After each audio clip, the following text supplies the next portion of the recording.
пофіг соцопитування. Оце все пофіг. Ну да, вообще было здорово бы 1002 евро получать. Только это же работает, да? О, не. І вони думають, якщо я не буду рулити, то буде рулити Вася. А якщо Вася буде рулити, мені капздець, бо Вася буде найсильнішим і він всіх затопче. А я як дебіл сижу, думаю, я ніхера не хочу на твої терміни. Я зараз обосрусь так, щоб бзділо аж до Атлантичного океану. Брекзит, всі ці психи по Європі, які бігають популісти, це реакція на зміни. А зараз зміни просто дуже швидко. Ні, ну це те, що я хотів почути, і сподіваюся, хтось ще почує. Ті чутки, напевно, про які казав Микола, бо я ж один з основних соросят. А якщо сьогодні дивитися телеканал ЗІК, якщо мати часто натхнення, такі ви там розповідають.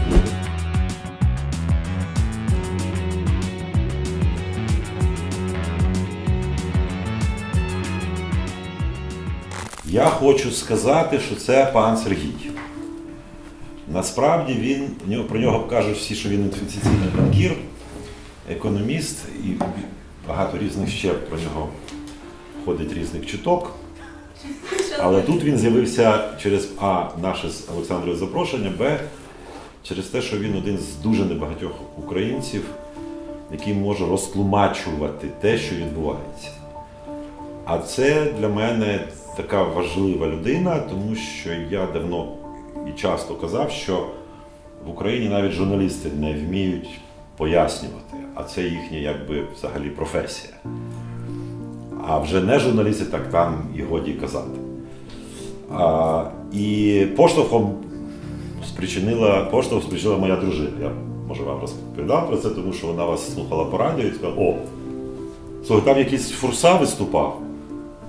І так все розповів про економіку, що я все зрозуміла. Ну, тоді не треба ж його ховати, хай буде вже десь. Все, що робить Україну Європою, це все економіка.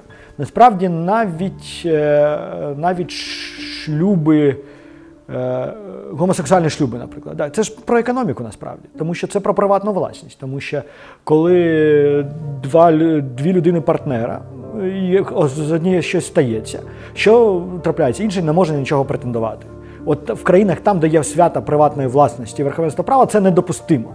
І саме тому з'являються переважно, втілюються в шлюби такого гатунку не тільки тому, що просто комусь треба галочку поставити, а тому, що це економіка.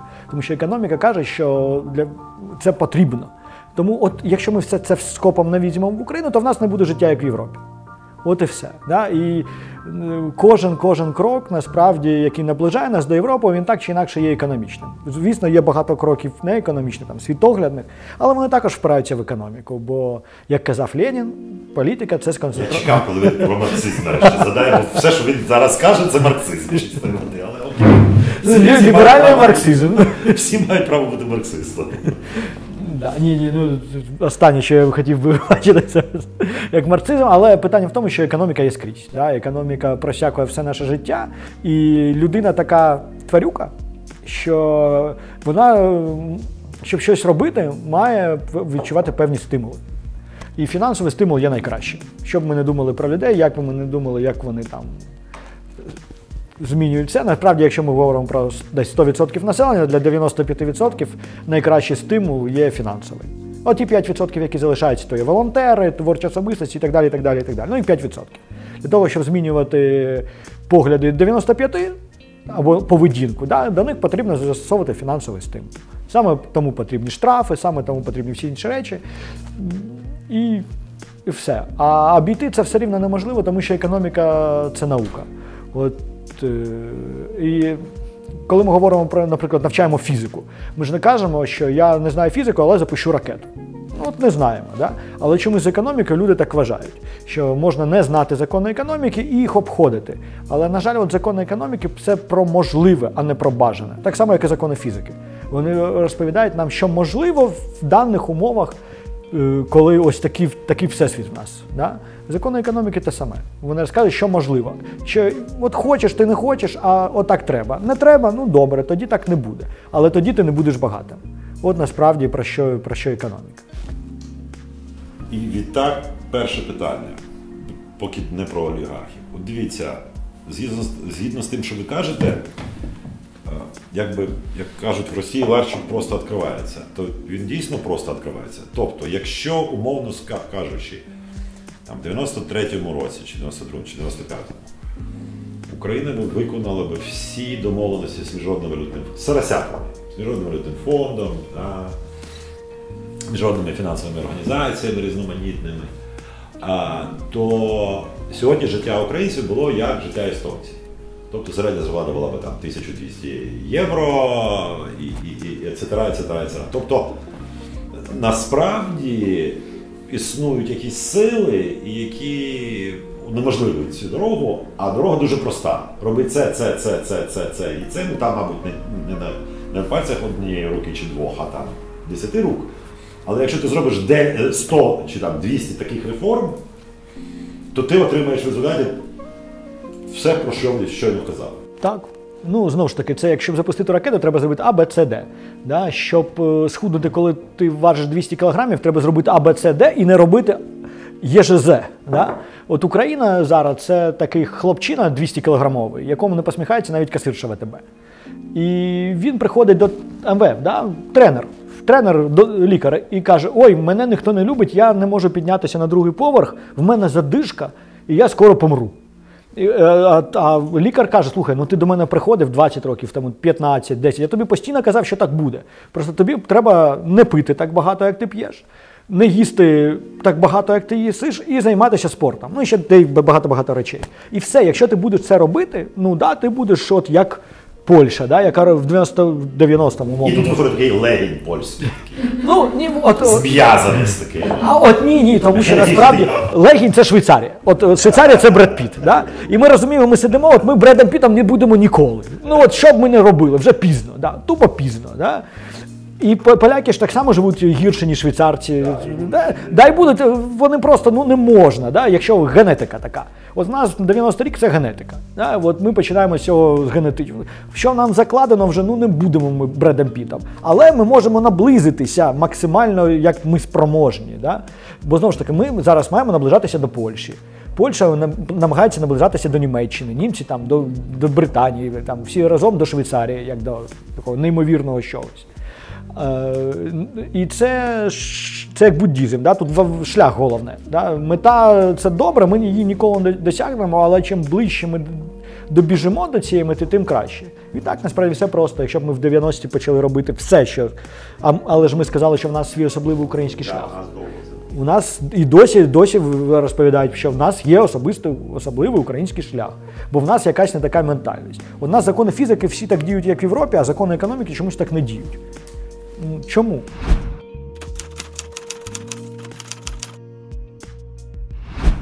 Ну, це крайнощі, насправді.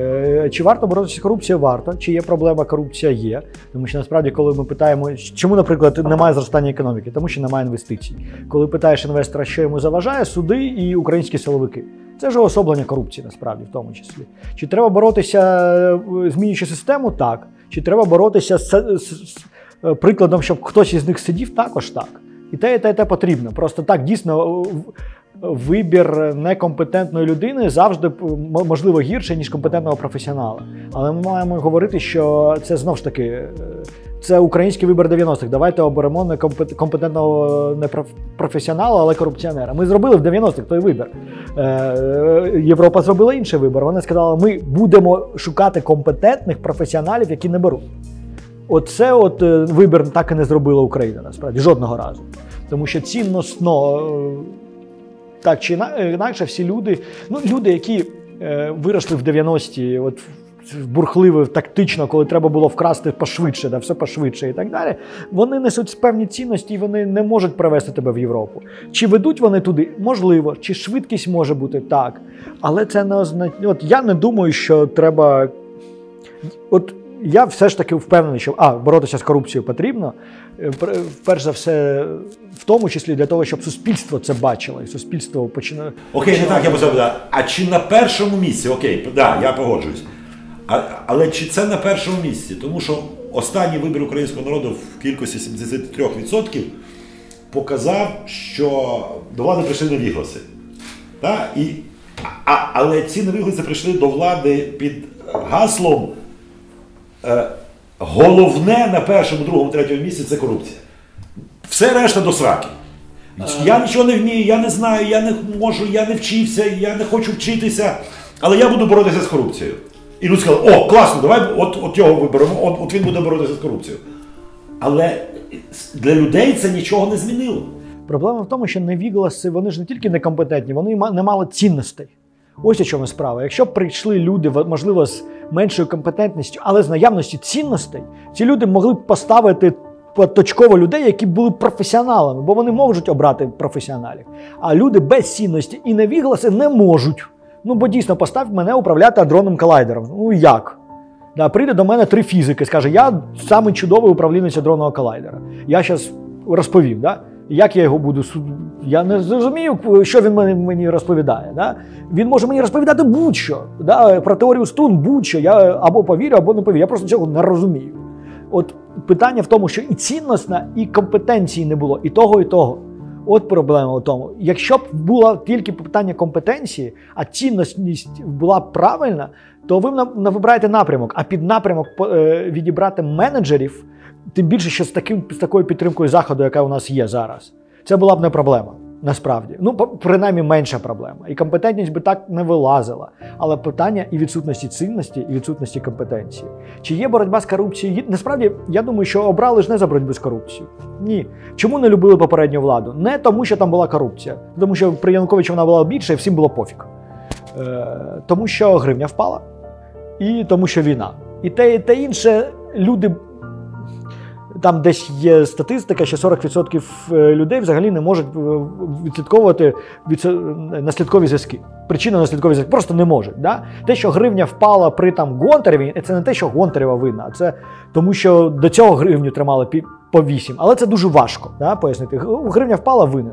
Не через корупцію. В тому справа. Тому зараз толерують корупцію так нормально люди. Тому що люди, українське суспільство, на жаль, сприймає корупцію як даність. Бо кожен українець маленький, потрапляючи туди, вів би себе так само.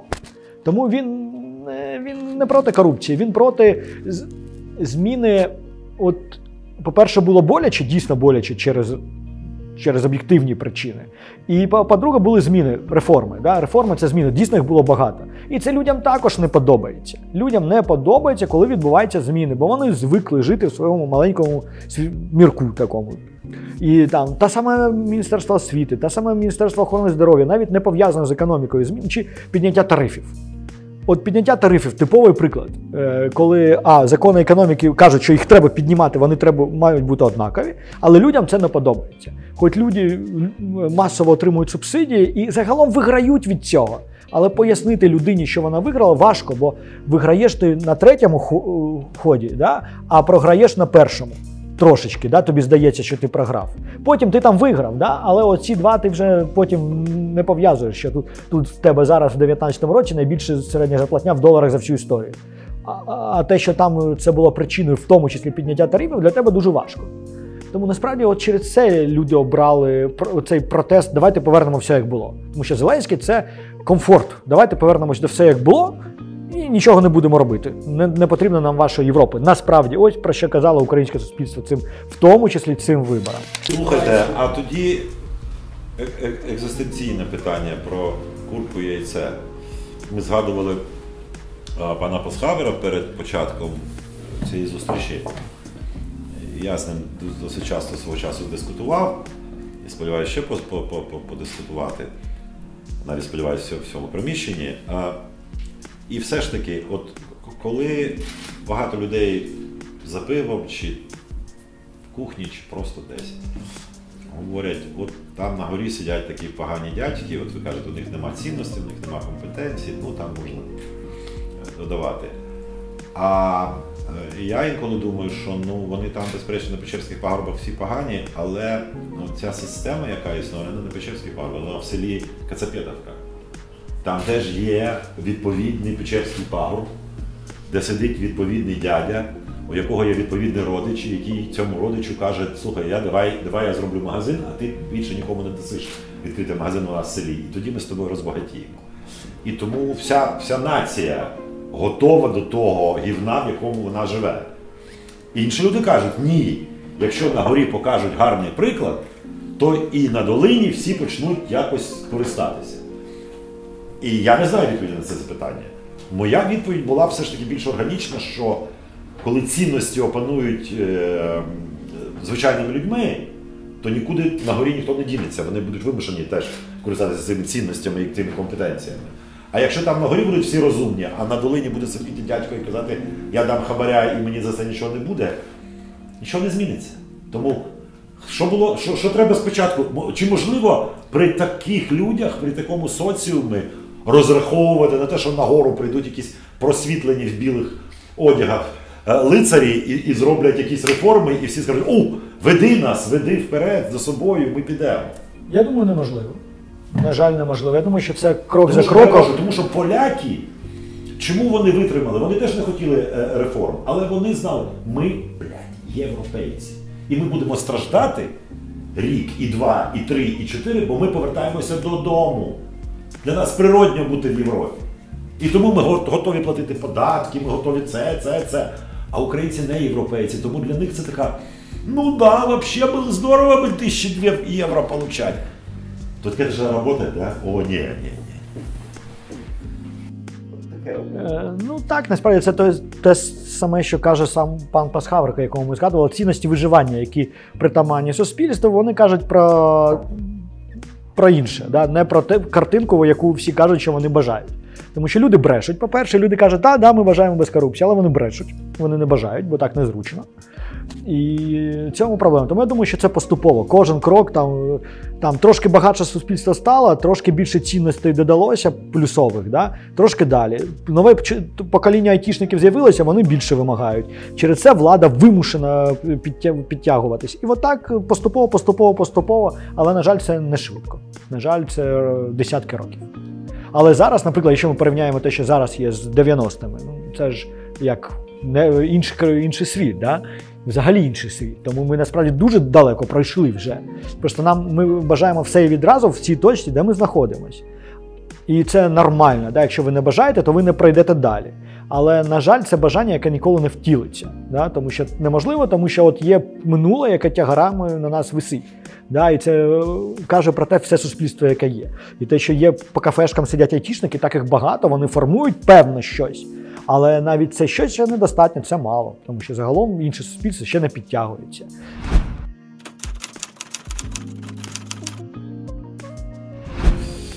То, в принципі, це є така частина нашого життя, чи можна добитися мінімізації впливу олігархів. Чи це так природньо, як ви щойно описували, що це буде покроково, дуже не швидко, суспільство буде змінюватися будуть Печерські пагорби, знов суспільство, пагорби, і по ходу п'єси раз і десь будуть зникати олігархи. По-перше, до речі, ці ж олігархи, які зараз є, вони результат епохи первинного накопичення капіталу. Їх діти і діти цих дітей будуть вже інші. Оце дуже важливо. І вони легше будуть йти на зустріч інтересам суспільства, тому що переважна більшість з їх дітей навчається, до речі, за кордоном. Вони отримують базу, да, і з цією базою вони повертаються. І для них певні кроки, які робили їх батьки, для них просто будуть неприродніми і неможливими. На певному етапі олігархи мають зрозуміти, що їх інтереси не мають стояти проти інтересу суспільства. А вони, напевно, і зараз це розуміють, теоретично, да? Але вони один одному не довіряють.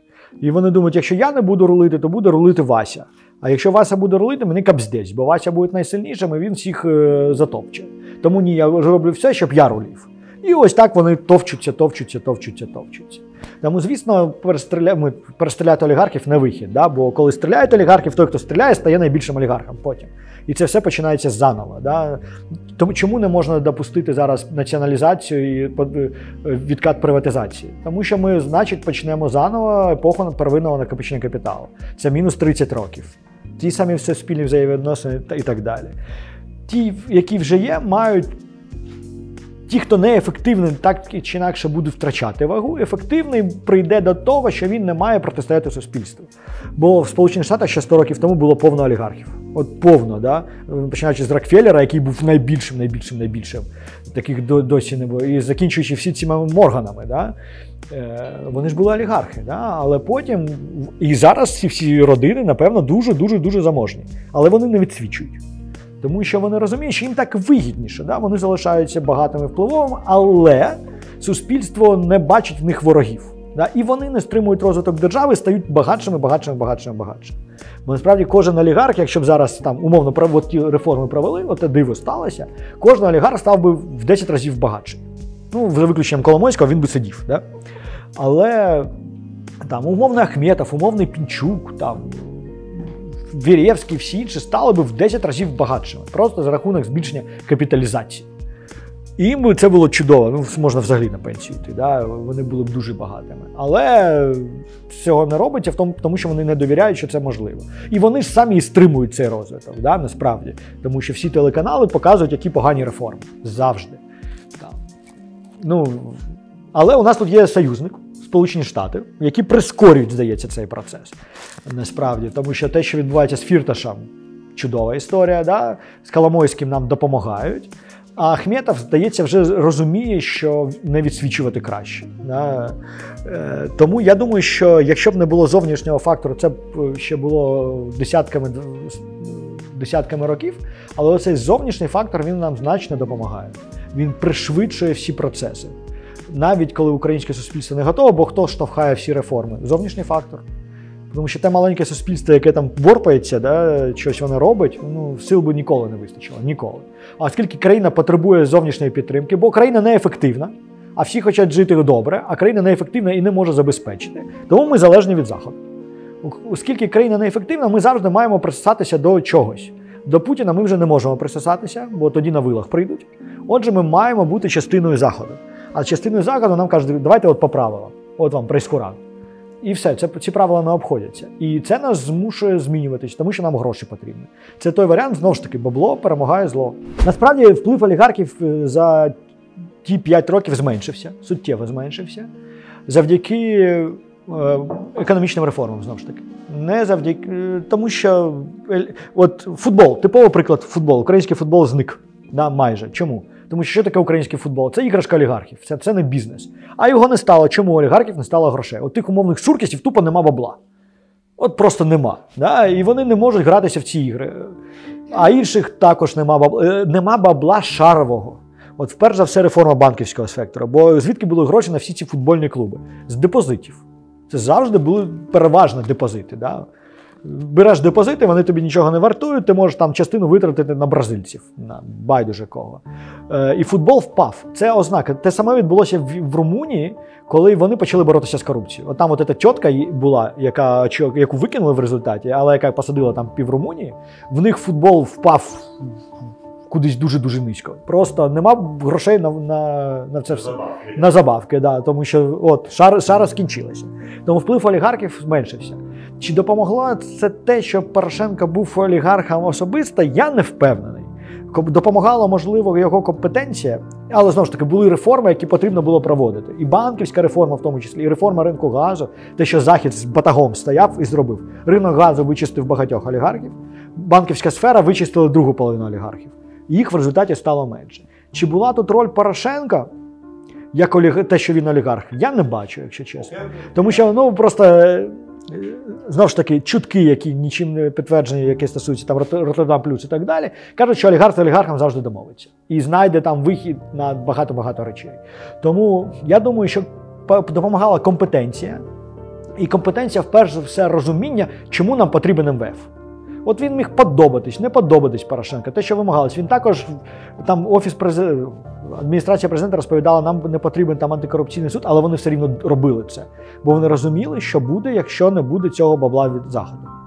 От зараз у хлопців нема такого розуміння. Те, що ми бачили на початку року, а нам то МВФ ми самі пропетляємо. Потім, ой, коронавірус, ми злякалися, а зараз ми знов петляємо. І зараз дуже-дуже боляче вже. От компетенція – це основне. Бо компетенція допомагає зрозуміти, що ти не проживеш без грошей Заходу. А далі ти вже робиш реформи, які тобі, ну, реально диктує Захід. Який каже, от дивіться, от список, якщо ви бажаєте сидіти і отримати наші гроші, і сидіти з нами за одним столом.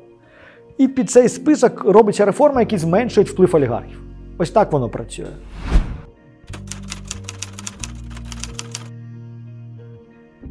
У нас же держава не стимулює нормальну поведінку. Держава прощає. Да? Банк Михайлівський, я побіг там комусь в якійсь конторі віддав під 25, потім мені держава відшкодувала. Чому б мені не спробувати ще раз? Але це той самий аргумент, чому бідний, дурний. Бідність породжена в тому числі жадібністю і нерозумінням. І жадібність і нерозуміння штовхає на купівлю, там, участь у фінансових пірамідах. Я хочу розповісти 94-й рік. Просто маленьку історію, так, щоб трошечки розважити. Був такий Семен Юфа, і він один з перших, тоді, коли в Росії оці всі МММ, там, якісь там ще назви були. Українці, до речі, не такі жадібні, як я тоді зрозумів. Ну, а я тоді в BBC працював, до мене зверталося багато людей, ну там нас обідні, ну як завжди, да, от ми там принесли деньги. Я кажу, слухайте, на кожному курорті було написано Семен Юфа, майбутнє наших дітей. У меня есть решение, которое поможет нам и нашему государству построить общество справедливости, задавить коррупцию и паразитов и подарить нам надежду. Він дуже чесно всім пояснив на майбутнє наших дітей. Він не написав майбутнє ваших дітей. Ви принесіть мені бабло на майбутнє наших дітей. В нього, до речі, 4 дітей. І ви чомусь принесли і дали. А тепер приходите до мене і кажете, а що то, як мене у мене забрали? Найчесніша людина в світі – це є Семен Юфа.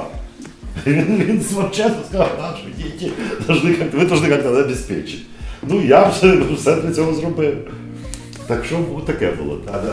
Сергію, питання таке підсумовуюче. Як популізм шкодить економіці України і як його все ж таки розпізнати ось простим українцям? Популізм – це просте рішення складної проблеми. Воно ніколи не працює.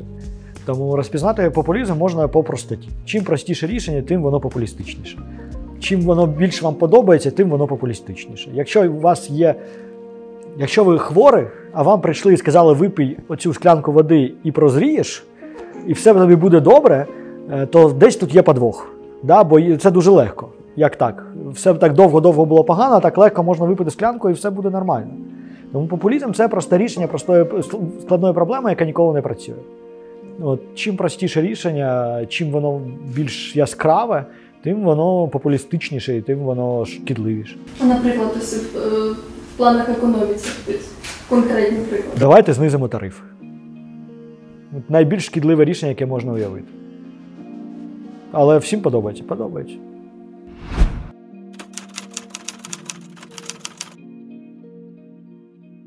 Одна людина нічого не може зробити. Тобто треба сформувати команду людей. Я насправді впевнений, що в Україні вже виросло досить багато людей, які не приймають корупцію з іншими цінностями. Цих людей багато, насправді. Їх мало по відношенню до всієї країни, але, умовно кажучи, знайти 100 компетентних людей, які не візьмуть гроші просто тому, що вони розуміють, що це погано, а не їх це можна. Насправді ж питання не в тому, щоб всіх посадити загалом. Да? Просто є в країні достатньо людей, для цього існують конкурси, для цього існують всі ці тести на доброчесність і так далі. Достатня кількість людей, які не приймають корупцію. І маючи всю повноту влади, теоретично можна назбирати там 100 людей, які будуть і компетентні, і не приймати корупцію. Але їх треба довго збирати. Це треба робити конкурси, треба, щоб ці люди вам повірили. Це ж головне, бо якщо ти кинеш клич, ну, не прийдуть, да? Бо от побачили, що відбувається з Гонтарєвою, да? Побачили, що відбувається з Нефьодовим. Кому це потрібно в другий раз? Да? Ти будеш ідіотом, який його потім винним зроблять у всьому. Тому що ти ні з ким не домовляєшся. Тому тут питання довіри до тієї людини, яка буде кидати клич, щоб сформувати цей костяк людей, які почнуть робити зміни. Не обов'язково вони мають садити, от важливо. Садити добре, в НАБУ нехай працюють там детективи за багато грошей, які чесно, але люди, які впроваджують реформи, мають бути і компетентні одночасно, і з правильними цінностями. Але я не вірю, що зараз може статися ситуація, що умовно такий десант буде висаджений. Ну, бо просто у них не буде криші. Да, знайти кришу, бо люди таких не оберуть. Ну, не оберуть. Ніколи не оберуть от таких, от, бо А це можливо тільки коли прийшов якась перша людина. Ну, плюс-мінус це сталося в Чилі там, з гарвардськими хлопчиками, да? Але переворот військовий не дуже доречний. Да? Але, умовно кажучи, людина якась виграла вибори і парламентські, і президент, ну, умовний Зеленський, але який поводив себе правильно. Да? У нього ж був карт-бланш, якого ні в кого не було. У Порошенка такого не було карт-бланшу, бо в нього навіть своєї фракції не було достатньої кількості. У Зеленського було. І теоретично він би міг стати тією людиною, щоб навколо нього було коло цінносно правильних людей. От, до речі, кумедна історія з Богданом. Він мені ніколи не подобався, але, як виявилося, це була єдина людина, яка якийсь свого часу була історія в Британії, коли вони найняли контрабандиста боротися з контрабандою. І він їх поборов реально. Тому що у людини там щось зиркнуло, він скаже, я пішов слугувати короні. Ну, чомусь, да? Може в нього вибору не було. От у Богдана щось там звінкнуло. Да? І те, що він робив, насправді, ми ж так за півроку не побачили жодної корупції в його діях. А ті люди, яких він розставляв, були реально нормальними. Да? Але цього недостатньо, да? Тому що він не перша людина, все ж таки. І він Богдан, йому не довіряла більшість нормальних людей. Так, ну, він цінносно неприйнятний для більшості таких людей. На такому цінносно, ну, на рівні відчуттів, да? Щось не те, да? От щось воно не те. А щоб це спрацювало, потрібна криша на самому горі. І розуміння цієї першої людини, що відбувається. Навіщо я наймаю цих 100 людей через конкурси, через довгу процедуру? Розуміння, що вони не дадуть тобі результату за рік. От не дадуть. От результати будуть роки за 3. І ти розумієш, що ти береш цих людей, і ти 3 роки їх прикриваєш. Причому вони системно працюють, і тоді через 3 роки буде результат. Бо якщо якийсь напрямок ти дав одному людині, от Гонтарєва, вона зробила банківську систему, а суди не зробилися. І що? Воно приходить і ламається все через суди. Тому, знову ж таки, це диво, воно не працює, але якщо б таке диво сталося, то перш за все ці 100 людей мали б зробити судову реформу. Перш за все. Це перше, це ключове, без судової реформи нічого. І, умовно, 150 з них іде в суди, да, і займаються нормальними судами. А інші 50 роблять вже інші речі. Ключове – це суди. Воно все впирається, бо будь-яка реформа може бути відкачена назад через судову. Ну і треба ж ще їм хоч для підтримки штанів платити. Ні, це треба високі зарплати. Коли 30 тисяч гривень для київського життя – це нічого. Та людина не має думати кожен день про каву, яку він п'є, з кимось на переговорах там в кафе. І кожен день думати, що я сьогодні вип'ю каву, а завтра не вип'ю. Ні, міністри як мінімум мають отримати $20, як мінімум. Люди там нижче десятку. Ну а як пояснити рядовому громадянину, що міністр все ж таки повинен це отримувати? Бо ми всі пам'ятаємо ситуацію, ну там одна... Ганна Новосад, так. І ну там ви розумієте, там я розумію, там хтось ще розуміє, а люди не розуміють. Добре, нехай не розуміють. Ні, просто якщо ви приходите змінювати країну, ви маєте піти за 5 років, розуміючи, що вас не будуть любити маси. Ну так не хотять. А так тоді не працює. Тоді не працює. Ні, не працює. Воно працює тільки тоді, коли ти прийшов і робиш те, що ти розумієш, що правильно. Пофіг соцопитування. Оце все пофіг.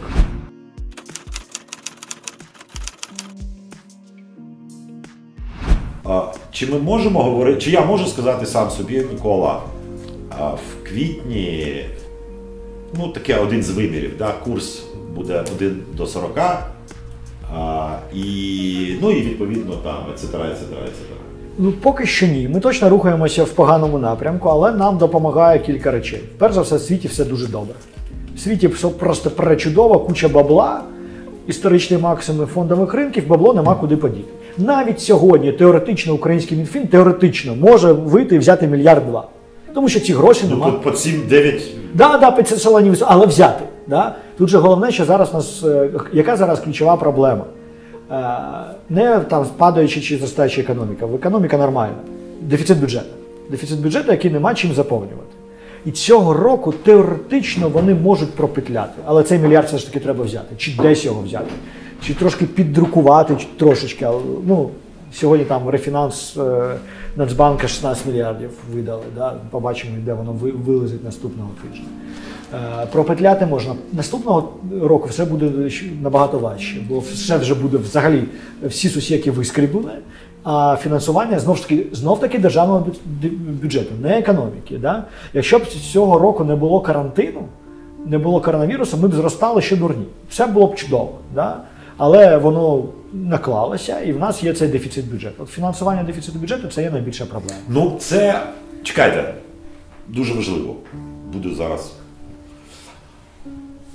Якщо би були інші люди на чолі, це надважливе питання. Щось би докорінно змінилося, тому що при всіх решта коронавірус, це локдауни, да? Тому що от я читав велику таку напівнаукову, квазінаукову статтю, і там кажуть, от відповідати запитання, а чи Трамп такий класний? А їм кажуть, що економісти знають, там якісь там схеми будують, вони кажуть, ні, це не Трамп. Це зростання ще з Обами. Нічого такого надзвичайно красивого Трамп не зробив. Він просто нічого не руйнував те, що почав закладати Обама. Так от питання. Я правильно критикую владу, коли кажу, що вони не віглися. Може будь-яка влада прийде, а коли коронавірус, локдаун, туди-сюди, 5-10, все одно срака мотика. Хто б там не був найрозумніший. Ні, правильно. Да. Срака мотика була б з падінням економіки, да, без цього. Але дефіциту бюджету, по-перше, не будували б дороги за гроші, яких нема. Ну, тому що це підтримує економіку зростання, це, звісно, да, але коли в тебе нема грошей ні на що, ти запозичуєш на останнє і будуєш дорогу, це не дуже розумно. Тому що наступного року тобі не буде за що будувати взагалі дороги. І добре, цього року буде багато доріг, а потім 3 роки поспіль їх не буде. Да, питання ж в тому, що вони зробили все, щоб зруйнувати співпрацю з МВФ. Це є ключовою проблемою. А зробили вони це через руйнування реформ попередніх. Влада штука ж неформальна, да? І, наприклад, це завдання влади, щоб не було таких рішень Конституційного суду. Ну, це завдання влади. Це президент, всі його там СБУшники, шмушники мають зробити все, щоб цього рішення не було. Але це справа неформальна, за це тобі ніхто спасибі не скаже. Бо це та робота неблагодарна, да, російською мовою, яка не видна. От просто не трапляється якась халепа. І дуже часто там 90% роботи влади – це зробити все, щоб халепа якась не трапилась. І це ніхто не бачить. Але вони це допустили. Да? Конституційний суд, всі ці рішення Ради і так далі. Тому що вони ж також вони читають телеграм-канали. Да? Ні, ну слухайте, я, наприклад, не знаю в цій історії, хто винен, хто був раніше. А саме рішення Ради, воно ідеальне. Тому що, коли критикують Конституційний суд, я кажу окей. Але Конституційний суд – це другий крок після рішення. Тобто Рада прийняла закон, чи він був абсолютно долугий, чи він був недолугий. А це в даному випадку не має значення, тому що Конституційний суд приймав рішення не тому, що закон долугий чи недолугий, а тому, що в нього було завдання зруйнувати реформи. Так як саме у них зараз ринок землі лежить, чогось в Трамп там, да, інші речі. Конституційний суд зараз діє як шкідник спеціально. Да? І неважливо, навіть якщо б там був ідеальний закон, то суддя вийшла б і сказала, це не має стосуватися суддів, бо в мене завтра суд. Там же в них реально завтра був суд, і вони прийняли це рішення. Да? Тому саме в цьому вина влади в руйнуванні співпраці з МВФ. Бо нам дали найлегшу у світі програму, зміст якої був «не зруйнуйте, будь ласка, нічого». Да, будь ласка, не поламайте. От вам гроші, бо вони там реально думали, що в нас... Вимог нема, щоб ви розуміли. Навіть я це знаю. Перший раз в житті Міжнародний валютний фонд не має жодної вимоги. Тільки, щоб була оці антикорупційна схема залишалась. Все, що від вас... Ну, а ми вам дофіга мільярдів дамо. Там антикорупція, Національний банк. Там багато речей, просто не зруйнуйте те, що було зроблено до цього. І не проблема при компетентній владі це пройти, не зруйнувавши. Зараз ми мали доступ до зовнішніх ринків за дуже дешевими грошима, бо вони зараз в світі дуже дешеві. Скільки треба, стільки ви брали цих боргів, і поки що ми можемо собі це дозволити. У нас суттєво зменшено було боргове навантаження перед 2020 роком. То ми могли брати гроші. У нас були дешеві гроші ЄС, МВФ, всіх. І ми б взагалі зараз не відчували проблем. Навіть другий локдаун, який рано чи пізно вони вимушені будуть зробити, тому що можна скільки завгодно все відстрочувати, але нічого ти не зробиш, ти його зробиш другий раз. Ми б пройшли, бо ви знову запозичили грошей і допомагали б якось там бізнесу. Зараз чому проблема? Грошей нема. Грошей тупо в скарбниці нема. Да? І через це ці всі проблеми. Не через там економіку. Економіка себе почуває плюс-мінус нормально. Навіть ви зробите другий локдаун, якщо ви допомагаєте тому, хто там в локдауні, 3 тижні, все розірвалося, пішли знову, економіка знову відновлюється. Це б не було проблем. Проблеми з бюджетом, проблеми з неможливістю допомагати, а грошей в бюджеті немає через невігластво, тому що немає співпраці з МВФ. Тому що найлегшу в світі програму ми примудрилися, да? І через це маємо всі ці проблеми. От через такі прості речі.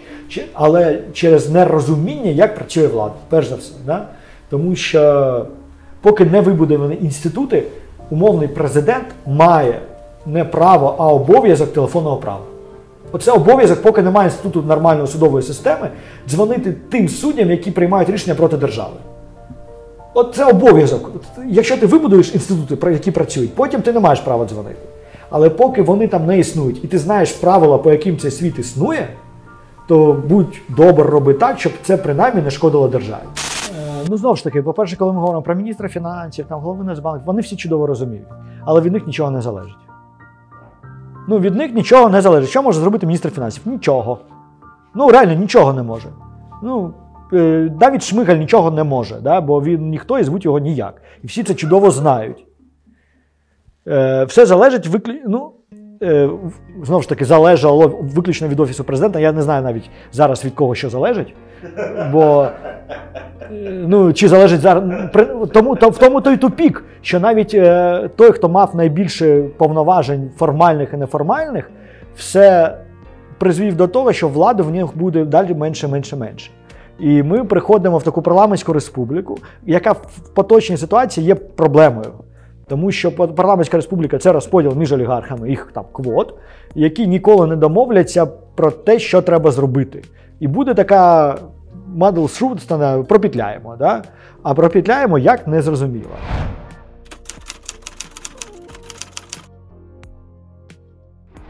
Активна частина населення, сильні, в Україні почувають себе пречудово. Якщо ви сильна самостійна людина, ви в Україні досягнете успіху з багатьма більш високою ймовірністю, ніж в Європі. Бо в Європі ви 40 років будете сидіти джуніором десь там, бо там все зайнято. Да, в Україні для сильної людини набагато більше можливостей. Для підприємливої людини, для сильної. Для слабкої людини в Україні набагато гірше. Бо якщо ви бюджетник, якщо ви залежний, якщо ви пенсіонер, ви дуже бідний. В нас оця нерівність більша. В нас вона не така сильна, як в Латинській Америці, тому що, знову ж таки, ВВП на душу населення. Приїздиш в Перу, там жопа! В них ВВП на душу населення формально вдвічі більше, ніж в Україні. Виходиш в ці лімі в столиці, там кошмар, да? Там всі за решотками сидять, бо зараз їх повбивають. Там ще більша нерівність. Але в нас висока ця нерівність. І оця нерівність, власне, тому країна працює неправильно, тому що країна потрібна для того, щоб захищати цього слабкого, не заважати сильному, але захищати цього слабкого. В нас сильному і заважають, і не заважають одночасно, але слабких не захищають. Тому насправді в нас бідна країна, бо в нас багато слабких людей почувають себе бідними. Да? І знову ж таки відносно бідна країна. Тому що якщо ви порівняєте з Україною 90-х, де ми багаті вже стали, набагато краще живемо. Набагато краще, ніж 20 років тому, ніж 30 років тому, ніж 50, ніж 100 років. Зараз українці живуть найкраще за всю свою історію існування. Взагалі найкраще. Але відносно своєї історії України.